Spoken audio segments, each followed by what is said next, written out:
Ark and Archive presents the Book of Esther, Part 2, a story of destiny and divine positioning. Then Memucan replied in the presence of the king and the nobles, "Queen Vashti has done wrong, not only against the king, but against all the nobles and the peoples of all the provinces of King Xerxes.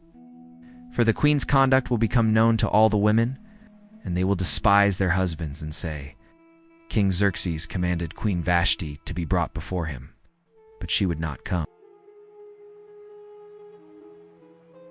This very day the Persian and Median women of the nobility who have heard about the queen, Kungut, will respond to all the king's nobles in the same way. There will be no end of disrespect and discord.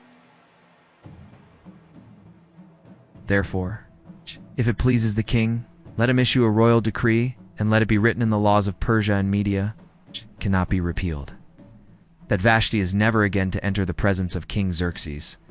Also, let the king give her royal position to someone else who is better than she."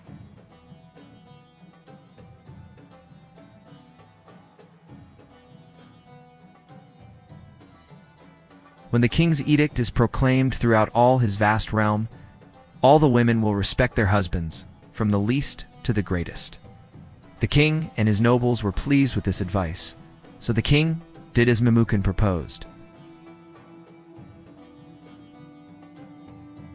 He sent dispatches to all parts of the empire, claiming that every man should be ruler over his own household and speak in his native language.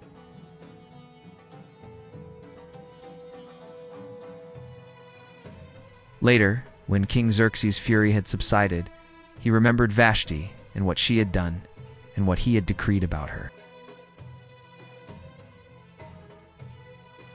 Then the king's personal attendants proposed, "Let a search be made for beautiful young virgins for the king. Let the king appoint commissioners in every province of his realm to bring all these women into the harem at the citadel of Susa. Let them be placed under the care of Hegai, the king's eunuch, who is in charge of the women, and let beauty treatments be given to them. Then let the young woman who pleases the king be queen instead of Vashti." The advice pleased the king, and he followed it. Now there was in the citadel of Susa a Jew of the tribe of Benjamin named Mordecai, who had been carried into exile from Jerusalem by Nebuchadnezzar, king of Babylon. Mordecai had a cousin named Hadassah, also known as Esther, whom he had brought up, because she had neither father nor mother.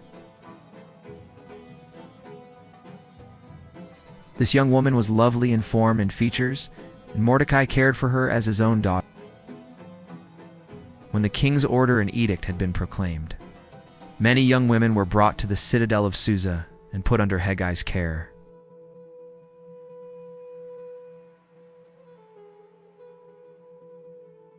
Esther also was taken to the king's palace and entrusted to Hegai, who had charge of the harem.